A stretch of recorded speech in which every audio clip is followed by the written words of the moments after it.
Est-ce qu'on peut donner une ovation au Seigneur pour ce qu'il fait? Amen. On peut prendre place. On est content ce matin de se retrouver ensemble.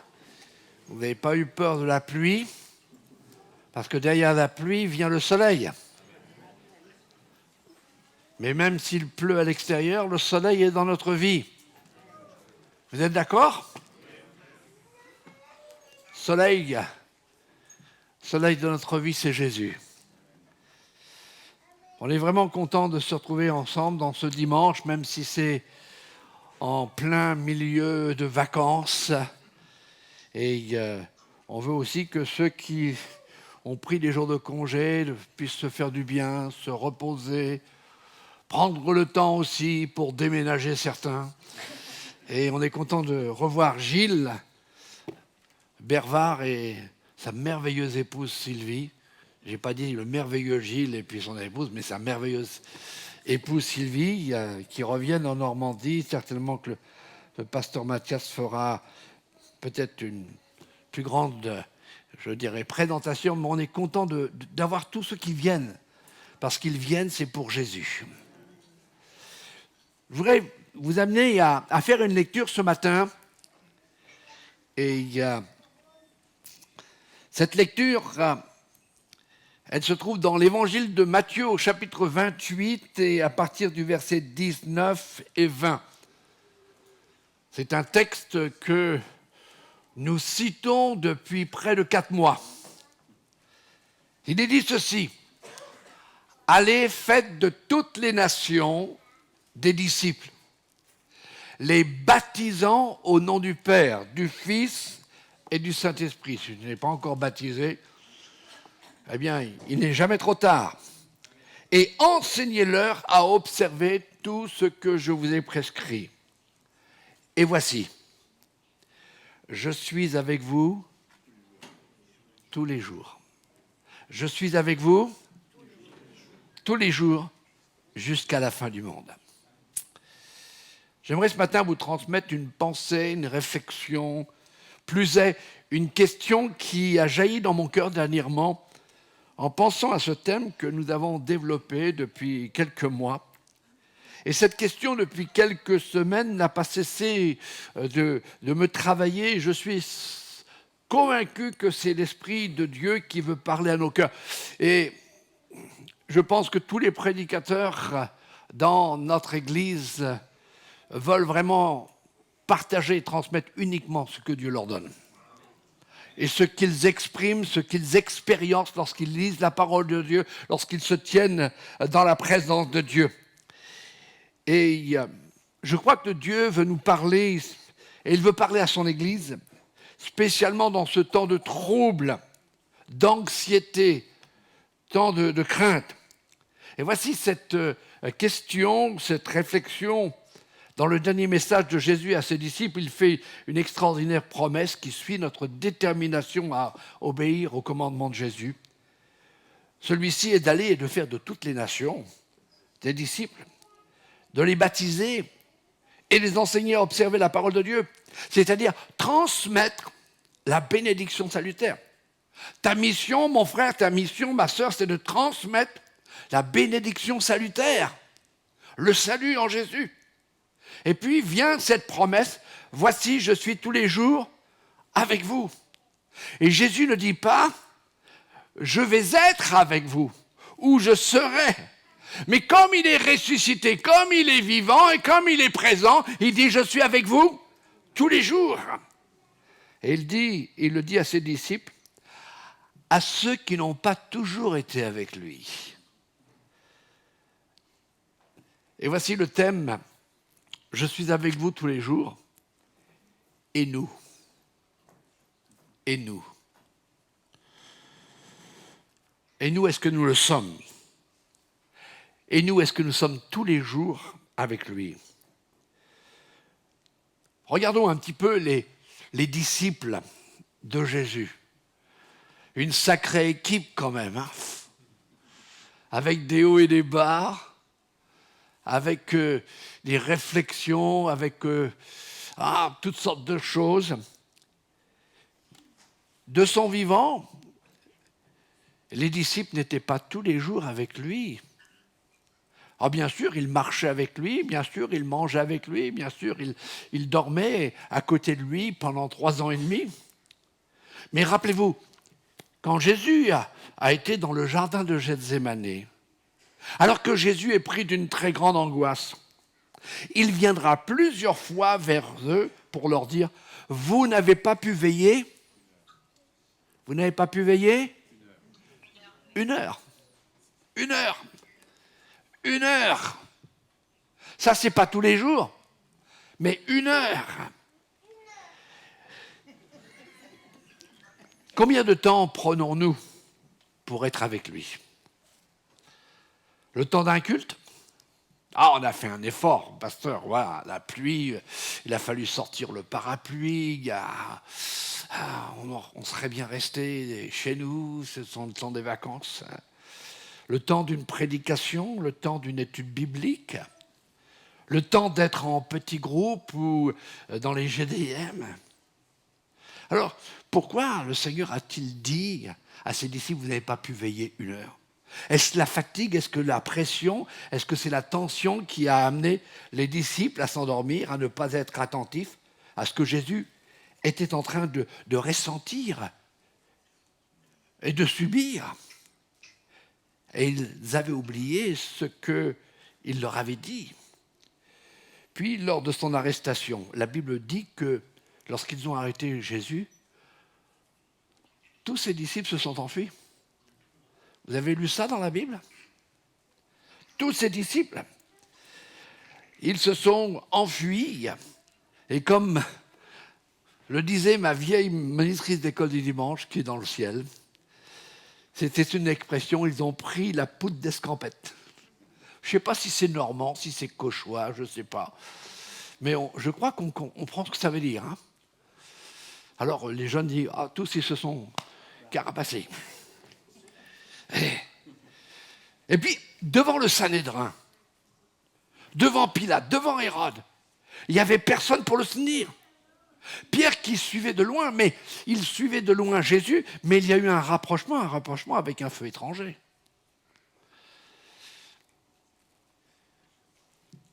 Et il s'est éloigné progressivement. Et puis devant la croix, là où Jésus est sur cette croix, ses amis, ses disciples n'étaient plus là, sauf des femmes. Alors certains commentateurs disent « parce que les femmes sont curieuses ». Mais je pense que les femmes qui étaient au pied de la croix de Jésus, c'était celles qui avaient été délivrées par Jésus. Et elles voulaient veiller sur Jésus jusqu'à la fin. Écoutez bien le pourquoi. Nous ne sommes pas tous les jours avec lui. Tout simplement parce que c'est l'objectif de l'ennemi. Connaissez-vous votre ennemi ? Et l'objectif de l'ennemi, c'est de nous séparer de lui, d'abord. C'est de créer une distance entre Dieu et nous. C'est de nous influencer, à nous éloigner de sa présence. Et c'est aussi de briser, de fragiliser cette intimité. Avec des éléments qui se trouvent dans notre cœur, comme peut-être un sentiment d'injustice, un non-pardon, une culpabilité. Ou même le diable va causer certains événements comme notre carrière, nos familles, nos amis, nos voisins, la fête de ceci, la fête de cela, pour que Dieu ne soit plus l'essentiel dans notre vie. Le premier, celui qui doit régner dans nos pensées, dans notre cœur, sur le trône de notre vie. L'objectif de l'ennemi, c'est aussi de nous inviter à vivre par nous-mêmes et pour nous-mêmes, en ne dépendant plus de Dieu, mais en comptant sur nos expériences, sur notre connaissance. Pourquoi l'ennemi fait-il cela ? Parce qu'il sait que lorsque nous sommes dans sa présence régulièrement, que nous l'écoutons, que nous méditons sa parole, que nous dialoguons dans la prière, notre vie change. Est-ce que je peux avoir un amen ? Notre vie change. notre aspect aussi change. Nous brillons de sa lumière et nous brillons de sa gloire. Et il sait que lorsque nous vivons dans la proximité, dans l'intimité de Dieu, nous sommes un danger pour lui. Nous sommes un danger pour lui. Nous sommes un danger pour le royaume des ténèbres. Nous sommes un danger pour Satan lui-même. Nous devenons un danger pour ceux qui sont sur la route de l'enfer, sur la route de la condamnation, de la colère. Tout simplement parce que dans la proximité de Jésus, nous avons ce zèle et ce désir de partager la bonne nouvelle, de les mettre sur la route du pardon, la route du salut, la route de la réconciliation, la route de la nouvelle naissance. Par contre, lorsque nous ne sommes plus tous les jours de notre vie avec Jésus, c'est-à-dire que nous sommes hors de sa présence, c'est nous qui sommes en danger. Nous sommes en danger, nous devenons sa proie. Nous devenons son objet, nous devenons sa marionnette. Parce que le désir de Dieu, le désir du diable, c'est de détruire notre vie. C'est de détruire notre joie. C'est de détruire notre enthousiasme, notre zèle pour le Seigneur. Vivre à côté de Jésus, pour son royaume, le diable sait, c'est un gêne considérable pour l'ennemi. C'est un embarras qui le bloque dans ses actions ténébreuses, parce que la lumière brille là où nous sommes et les ténèbres sont obligées de reculer. Il sait que si nous vivons tous les jours avec Dieu, il nous protège de sa main. Et il a dit, nul de vous ne vous ravira de ma main. Dans la main de Dieu, nous sommes changés, nous sommes reformatés, nous sommes transformés, nous sommes équipés. Dans un dernier message, j'ai dit que dans la main de Dieu, eh bien, il nous façonnait. Même si quelquefois, on est un petit peu tordu comme vase, parce qu'on a des penchants, eh bien, il nous redresse. Il refait de notre pauvre vie un vase d'honneur. Dans 1 Corinthiens, au chapitre 16, verset 13, il y a une exhortation de Paul qui dit ceci: « Veillez, demeurez fermes dans la foi, soyez des hommes, fortifiez-vous. » Alors les sœurs, dites pas « Oh, c'est pas pour moi ». Mais soyez des hommes, c'est-à-dire, dans la version de la Bible du Sommeur, il dit « Soyez vigilants, demeurez fermes dans la foi, faites preuve de courage, soyez forts ». Demeurer ferme, c'est vivre et veiller à vivre constamment dans la présence de notre Seigneur, sous la conduite constante du Saint-Esprit. Aucune autre influence que la sienne. Souvent, et c'est une idée, c'est une pensée erronée, qui n'est pas bonne, qui est fausse. Souvent, nous pensons que le diable attaque le domaine de nos faiblesses. Quelquefois, on pense cela. Mais ce n'est pas vrai et ce n'est pas juste de penser cela. La stratégie de l'ennemi ou la cible de l'ennemi n'est pas notre faiblesse, mais nos points forts. Je dirais, expliquez-vous, tout simplement. La cible de l'ennemi, c'est nos points forts. Je prends un exemple que tous connaissent. Vous connaissez le Père de la foi ? Vous connaissez l'ami de Dieu ? C'est Abraham. Abraham, le père de la foi, eh bien c'est dans sa foi qu'il a été attaqué. Il a eu des manquements à la foi. Sa foi a été touchée par le diable. Vous vous rendez compte, un homme qui a été appelé l'ami de Dieu, il a demandé à sa femme Sarah de mentir et de dire qu'elle était sa sœur, parce qu'elle était très belle. Il craignait qu'Abimelech l'emmène et le tue dans le processus.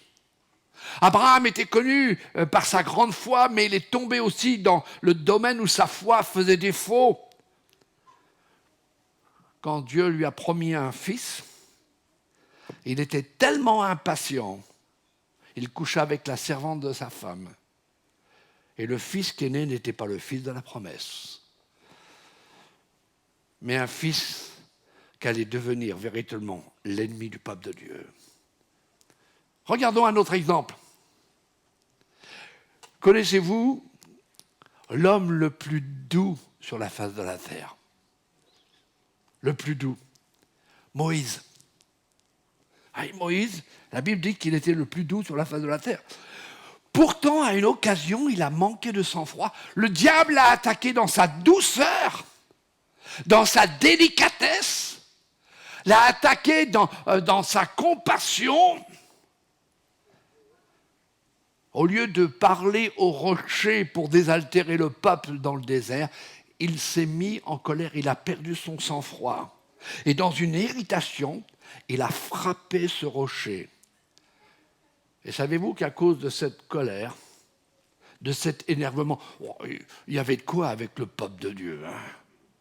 Alors, vous étonnez pas que quelquefois, les pasteurs perdent leur sang-froid. Mais là, il a perdu son sang-froid. Et à cause de cela, il n'a pas pu entrer dans le pays de Canaan. Est-ce que ton point fort, c'est ta foi? Est-ce que ton point fort, c'est ta douceur? Allons, on regarde un autre exemple. L'apôtre Pierre. Quel gaillard celui-là. Hein? Ah. Pierre était connu pour son courage. Il était connu pour son courage. Oh, c'était un vantard, mais il faisait ce qu'il disait. Pendant que les disciples étaient dans la barque et peut-être avec leur petite bouée, avec le petit canard,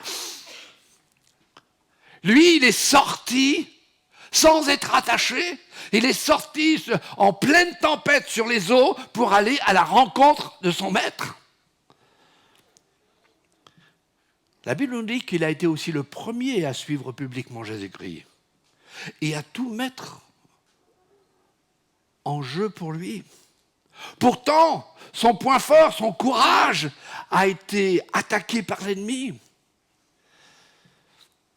Il a dit, si tous t'abandonnent, Seigneur, moi, je ne t'abandonne pas. Je te suivrai jusqu'au bout malgré tout. Oh, Pierre a minimisé les conseils de son maître. C'est pour ça que Jésus a dit, Pierre, tu vas être criblé comme on crible le froment. Ton point fort va devenir la cible de l'ennemi. Mais j'ai prié pour toi. Combien sont heureux de savoir que Jésus prie pour nous? Ah, bon, il n'y a pas beaucoup de monde. Là, si, il y a une main au fond là. Dieu t'a vu, t'es sauvé. Combien sont heureux que Dieu prie pour vous, que Jésus prie pour vous? Il prie pour nous parce qu'on est attaqué, pas à nos points faibles, mais à nos points forts. Il dit, j'ai prié pour toi afin que ta foi ne défaille point. Permettez-moi de paraphraser ce que Jésus lui dit. Mais quand tu te rendras compte que hors de ma présence, tu es vulnérable, tu te repentiras et tu reviendras. Et alors tu veilleras et prendras soin de mes brebis, de mes agneaux. Oui, en dehors de sa présence, nous sommes vulnérables. Je suis avec vous tous les jours. Et nous? Est-ce que nous vivons tous les jours avec lui? Nous sommes vulnérables, nous sommes influençables, nous sommes manipulables, comme Pierre, devant une petite femme. Je ne le connais pas. Si tous t'abandonnent. Où est-ce qu'était la réalité et la profondeur de ces paroles?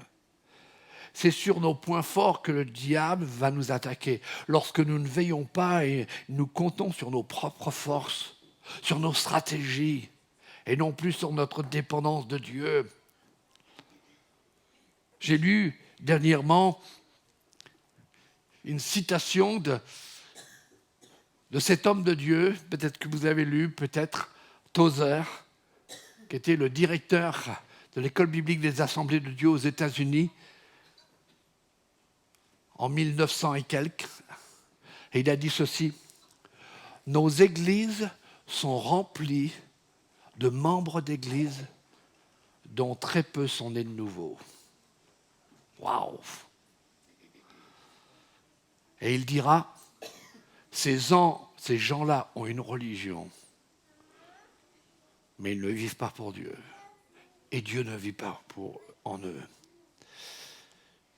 Je voudrais arriver à ma dernière pensée, qui est la solution. La solution, elle est très simple. Demeurez ferme. Veillez. Est-ce que tu sais que tu dois veiller? Tu dois veiller sur ton intimité, ta proximité, c'est-à-dire soigner notre intimité, soigner notre proximité et ne pas laisser quoi que ce soit et qui que ce soit nous éloigner de sa divine présence. Alors pour les anciens de cette église, pour ceux qui ont quelques années de marche avec le Seigneur, il y a un vieux cantique des ailes de la foi. Je ne sais pas si vous vous rappelez que ça existait, les ailes de la foi. Un cantique, et les ailes de la foi nous permettent de nous élever dans la présence de Dieu. Et ce cantique, c'était toujours ta divine présence. Vous direz, oh, c'est un vieux chant. Eh bien, il nous a dit, toujours ta divine présence jette un rayon sur mon chemin. Et le cœur joyeux, qu'est-ce qui se passe? Je m'avance. Non pas je recule, non pas je me cache, non pas je me plains. Je n'ai pas peur du lendemain. Et alors le cœur est extraordinaire. Oui, tu voudras, où tu voudras, je veux te suivre. Agneau de Dieu, conduis mes pas. Écoutez bien, vivre sans toi n'est pas vivre. Je ne puis être où tu n'es pas. Combien se rappellent de ce chant? Ouah, tous les vieux de l'église. Ah, pardon, excusez-moi. Tous ceux qui chantaient les anciens cantiques des ailes de la foi. Vous voulez la deuxième strophe? Il est dit, « Oh, que jamais rien ne me voile ton doux regard, bien-aimé roi. » Waouh! C'est poétique, hein? Dans le danger, brillante étoile, garde mes yeux fixés sur toi. Avoir nos yeux fixés sur Jésus, c'est soigner notre proximité. Et puis la troisième strophe, « Auprès de toi, la vie est belle. » C'est le bonheur, la liberté. Allez, tous les anciens, là, écoutez bien. C'est une jeunesse éternelle. Est-ce que les anciens veulent dire Amen? Allez, les vieux, allez-y. Mais vous savez que c'est pas péjoratif, les vieux. Hein. En Afrique, c'est un véritable honneur. On dit le vieux, bon, on dit la gentille vieille. Mais la jeunesse éternelle. Pourquoi? Parce que notre force spirituelle, elle est dans sa présence. Je suis avec vous tous les jours. Et nous? Et nous? Sommes-nous fermes dans cette position, cette proximité, où sa présence n'est qu'une option lorsque le vent tourne? Est-ce que ce matin, par le Saint-Esprit, Dieu parle à notre cœur en ce moment présent, pour nous montrer qu'en dehors de sa présence, je suis vulnérable. Je suis vulnérable. Je suis manipulable. Je suis en danger. Et non un danger pour l'ennemi et pour tous ceux qui sont perdus.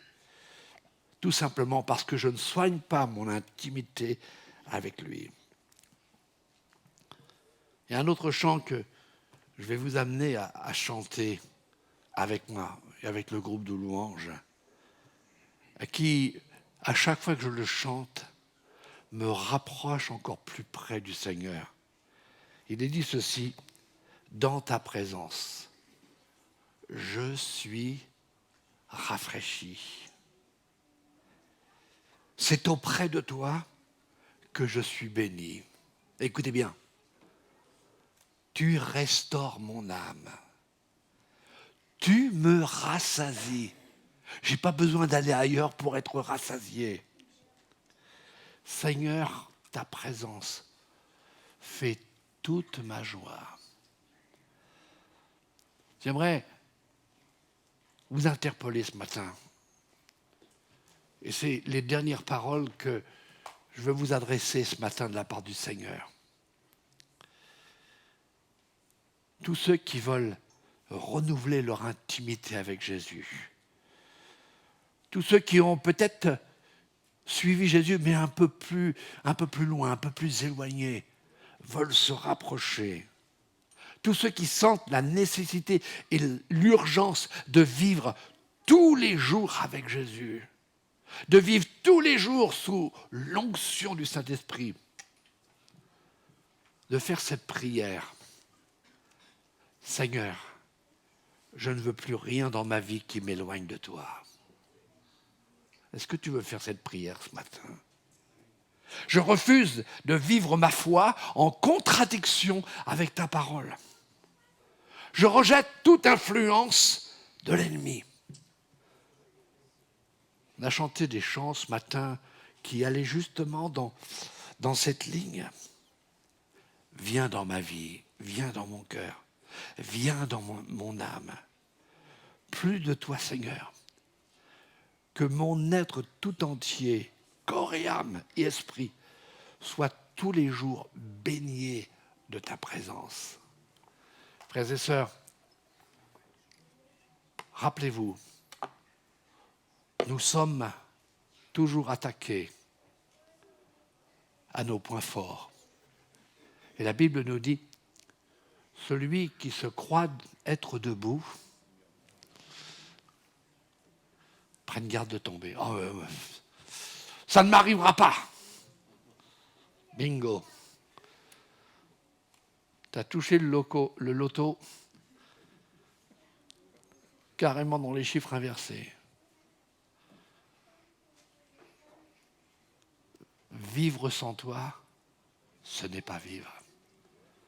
J'aimerais vous amener ce matin. On a parlé de consécration ce matin. Mais j'aimerais que tous vous puissiez dire, Seigneur, je veux réellement soigner ma proximité avec toi, mon intimité avec toi. Ça ne veut pas dire que vous n'aurez plus le droit d'avoir des loisirs, vous n'aurez plus le droit d'aller en vacances, vous n'aurez plus le droit d'aller ceci et là. Ça y est, vous êtes incarcéré dans une religion étriquée. Non. Quel est le dernier chant que nous avons chanté? Quelles sont les dernières paroles?